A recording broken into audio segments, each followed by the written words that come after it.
Welcome back, everybody, to your daily update on the state of what will soon be the Malayan Empire. By which I mean, we're continuing to talk about Dante's Lament.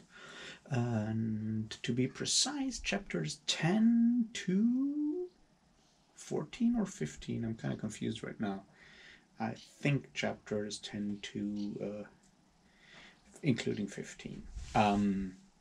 Point being, yeah, I read that much today, and I'll read the rest tomorrow because, why not? So we'll be done with Dance's Lament tomorrow, and then I'll either start Dead House Landing on Friday or on Monday. We'll see how that goes. Maybe I'll have ideas and stuff. Although I highly doubt it. Anyway, we'll see. We'll see where all of that is going. So yeah, let's get this started, I guess.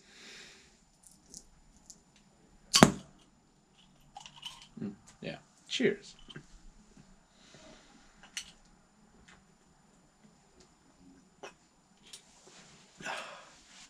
So first thing first, I finally aware again of the fact that Doran's girl, or not girl, the girl with the birds, is called Ulara, not Ulana, because I'm an idiot. But now I know, so I may be less of an idiot. We'll see. Apart from that, I would say these chapters, kind of finally lead to the point where all three of our later on main characters or main male characters of the Malayan Empire, that being Dasan, Kenved, and Dansa, finally meet, and like good boys, they start squabbling immediately. So there's that. In general, we get like a lot, tensions rise, things escalate more. We end all of these, we end chapter 15, I guess that is, with the actual conquest of the outermost ring of Li Hang. By the Canese, but before that we also have like a lot of other stuff going on, and we're gonna go through all of that. Just one thing that I realized is how much like Li Hang kind of like mirrors in some ways both the Ruzistan, obviously, but also in a way that first, well, not first, but that one other like main city, like fantasy city that we all know, that obviously being or like in general, like how come that everyone thinks that it makes sense to build cities in circles with walls and so forth rising up to like a big tower in the center? Like, I mean, yeah, Tolkien did it because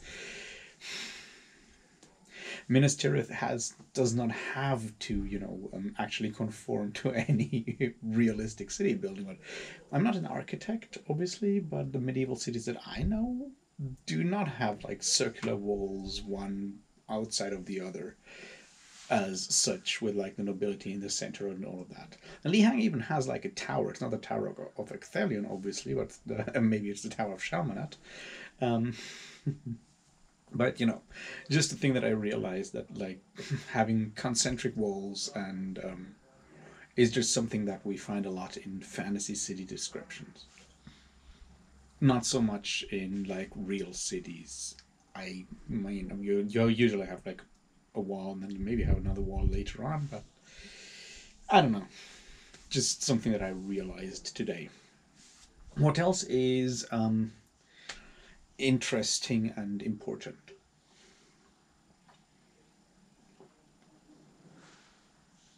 Well, for one, we continue with the fact that our main viewpoint characters, our main characters, that being Dansa and Silk, mostly, when you look at like how large a part of the narration is through their viewpoints. I mean, look at those. they are still like very much not aware of like, because they're still like very much outside the common populace suffering, right? So we very much have Dancer when he goes out after like 2 weeks, not actually realizing what has happened in the last 2 weeks. He's confused that the Crimson Guard is back out there. He hasn't, you know, realized anything for 2 weeks because he's in there, and the people in Pong's organization either are not, I mean, there's like a reflection on that, whether they are interested in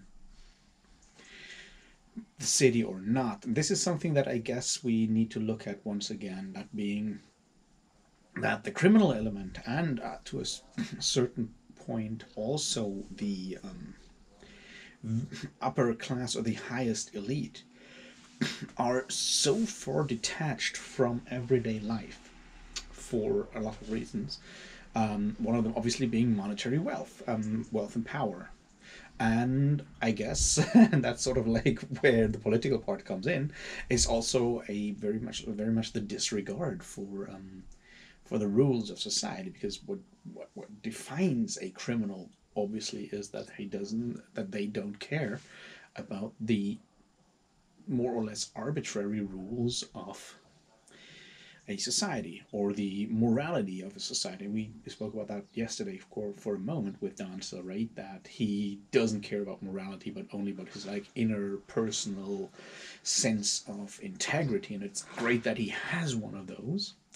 And I guess we all should have one of them. I personally hope that I have a sense of integrity. I'm not quite sure sometimes, but you know it is. The point, however, is that relying on that inner sense of integrity, on doing the right thing, doesn't work, as we see when we look at, something like crime.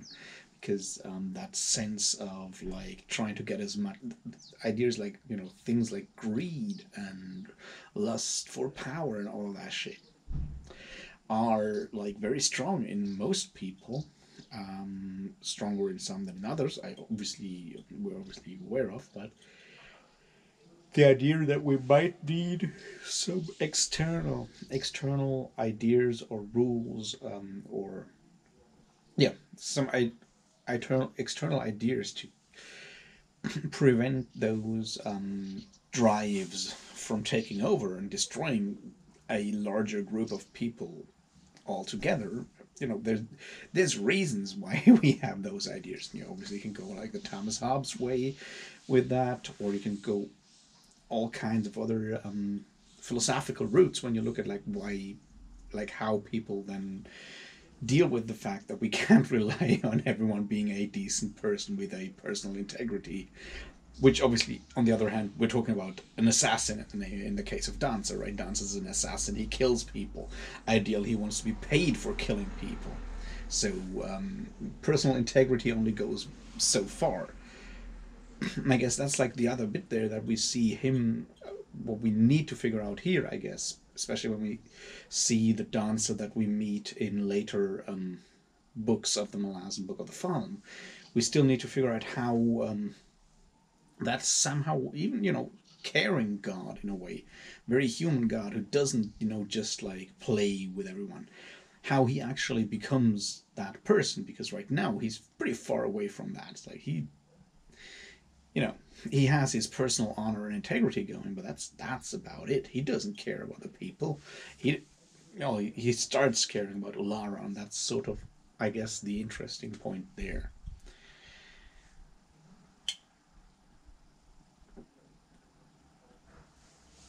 And I want to take a moment to look at that relationship between Dancer and Ulara, because while Dancer is probably in his head very much the main person there, doing the things that he does and whatnot,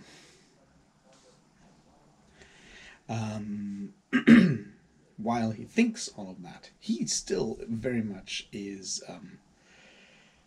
like, this is a rather like not a relationship on equal terms that they're having there. definitely not, but we see that Ulara very much takes care of him and is rather a, you know,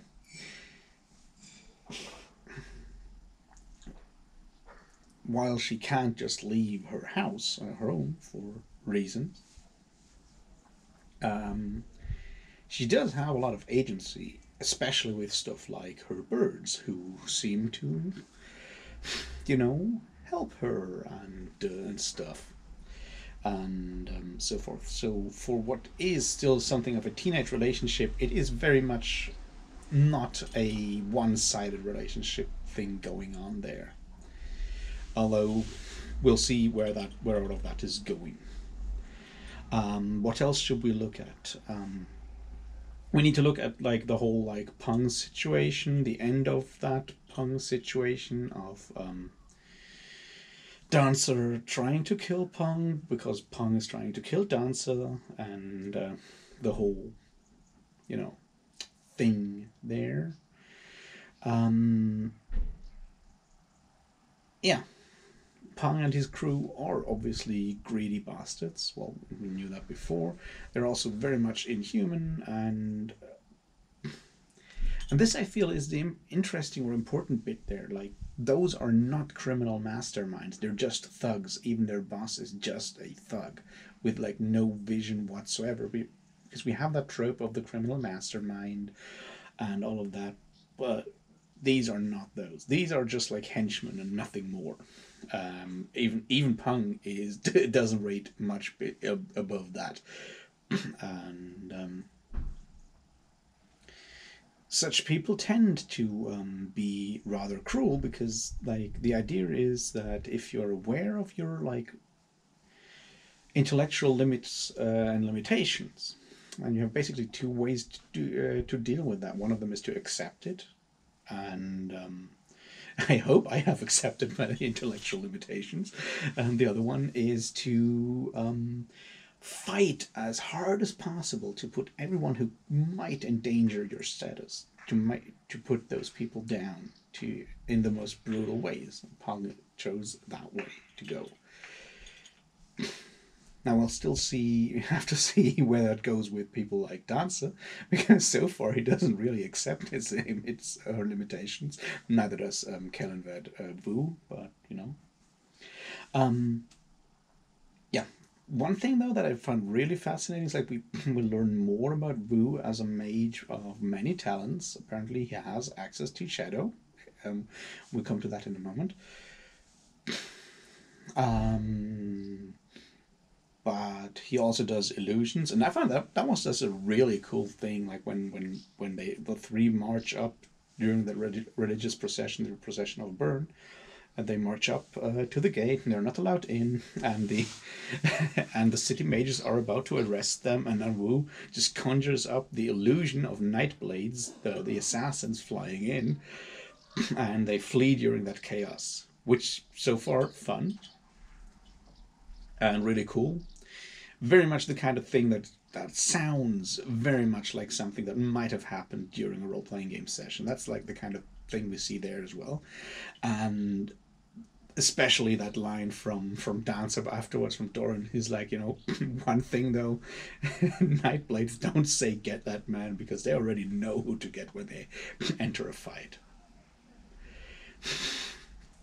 And then obviously Kellenved was like, well, but it's very much about like presenting a specific image and playing to the crowds, and the truth doesn't actually come into that. This is obviously something that we'll see a lot more of in later parts of the Malazan Empire, that like the Emperor and Kellenved are two very different things, because one of them is an image and one of them is a crazy mage, I guess.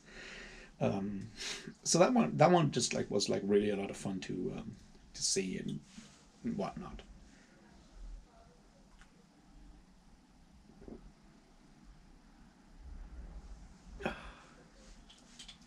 Then I guess that's like another interesting thing to see, with Silk being one of those, the other main characters, when he's sent out by Shalmanat to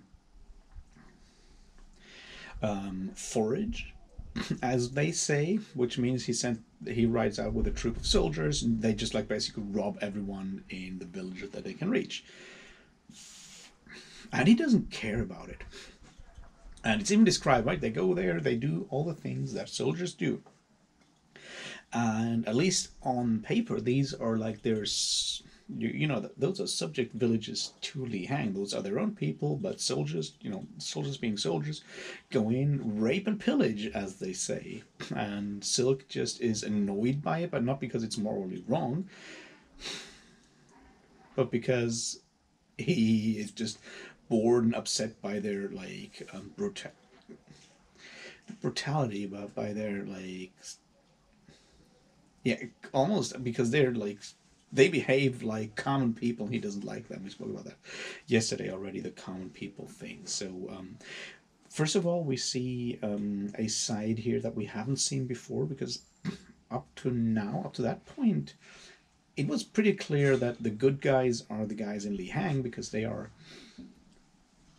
attacked by Kokan, by the Khanese League, not Confederacy, but League anyway, attacked by them unprovoked because King Chulalorn III is an asshole who just wants more stuff.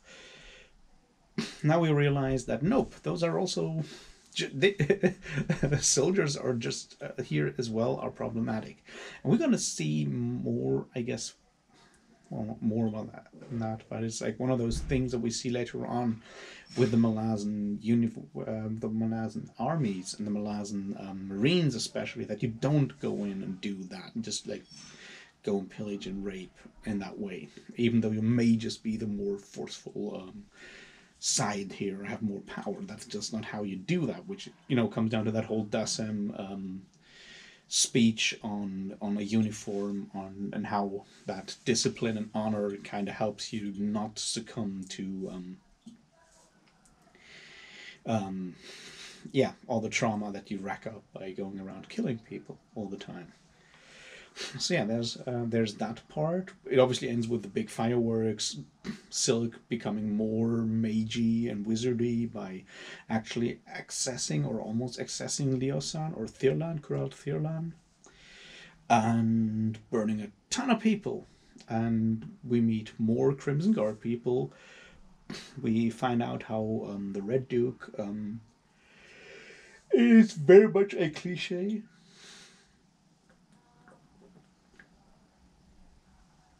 We also meet Kaz Devor for the first time, just for a moment, and Cal Bryn, cool guy, Cal Bryn. For those who have read Return of the Crimson Guard, we'll meet most of those again. And this, I feel, is what makes Path to Ascendancy so amazing to me, is that we don't not only meet people that we see in the Malazan Book of the Fallen, like the actual people that started the Empire mostly, we also meet all those people that later on become part of the Crimson Guard. So it's very much that root of the entire thing that later on then splits up in those two series of novels, the novels of the Malazan Empire by Ian Esselmont, and the the Malazan Book of the Fallen by Stephen Erickson. But all of those people interact here already, and this is, I feel, very important to note for later on, how those things interact, how those characters interact, how all those events are connected in a lot of ways.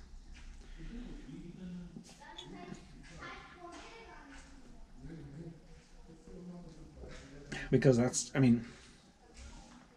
something I've said before, and it's important to always keep in mind.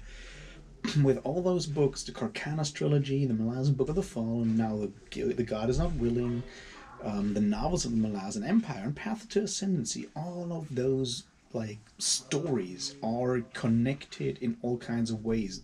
There's like every single one of those will spoiler things for the others, because that's how history works.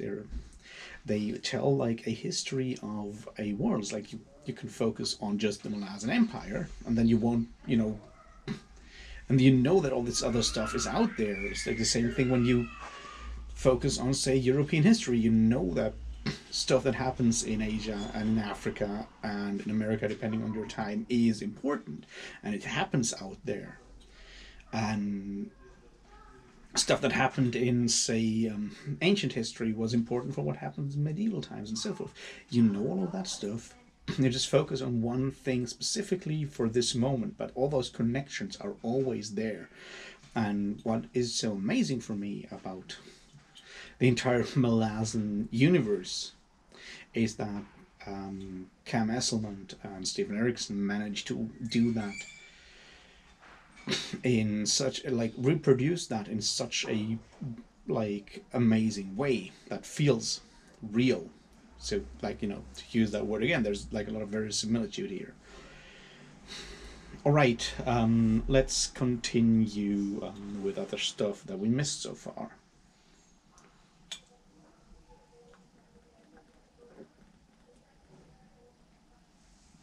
There's two main things that we need to talk about now. We need to talk about what happens with the sword dancers, and we need to talk about what happens in Shadow. Oh, and of course, right under us, but you know, right under us. It's right under us. So let's start with Shadow. So Nightblades show up and try to kill Vu and Doran after those two, you know, did stuff. Anyway, they jump through a portal that Wu has just opened, and they end up in the realm of Shadow, where, of course, they meet a certain dog, or more than one. Well, they meet Hound of Shadow, is what I'm trying to say. But what is interesting here is before that, they find something floating around that may be part of a Skykeep or not, and they meet or see from afar a creature that may or may not be a Chain Jamal. We don't know. It looks reptilian, but it uses tools. So it's either Chain Jamal or something very similar.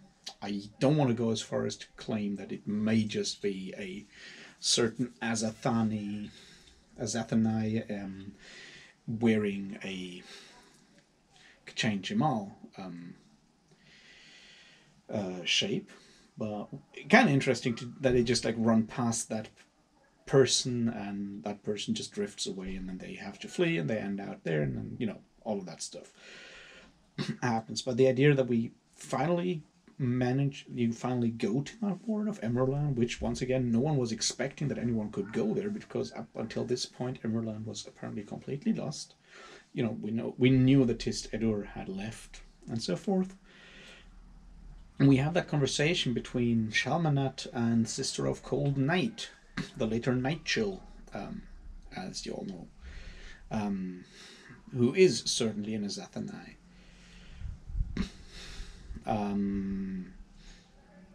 Or I think she is. Who knows? The question there is, and I think she is, because there's like one thing that like confused me, because she goes through it's like, yeah, that happened. So who else of my brethren, of her brethren in that case, which I assume means Azathanai, will have noticed. And she's like, yeah, well, Karul, of course, so forth. And then she's like, and Osirk, and I'm like, I thought Osirk was a Tistliosan, a Tistliosan. I am now confused about Osirk again. But this is like just like a random thing on the side, and if you didn't understand that yet, then be happy. Also, Osirk is a dick.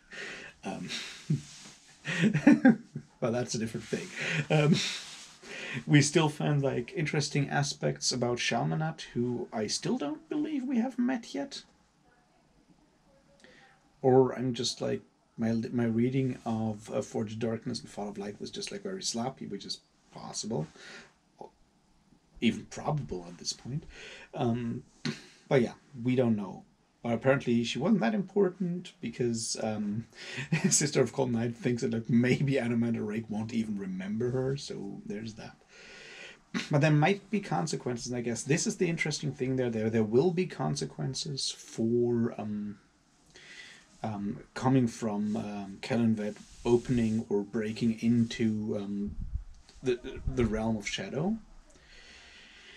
And those may just be bigger than anyone thought, and everyone is kind of wary to see what happens, what becomes of that.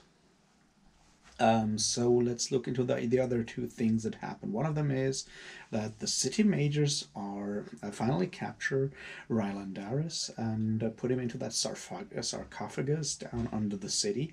Why exactly they think that's a good idea, I don't know exactly. I mean, yeah, of course he's now captured and they're free to roam and so forth. But I felt like right at that point he was still doing, Shalmanet's job and helping to protect the city of Li Hang. So I don't know why they thought it's a good idea to capture him. I'm gonna be looking forward to what the protectress says once she finds out, or if she, or probably she knew but didn't care about it. I don't know.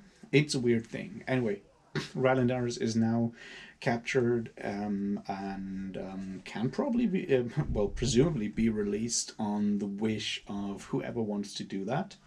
So there's a nuclear option for you, um, so to speak.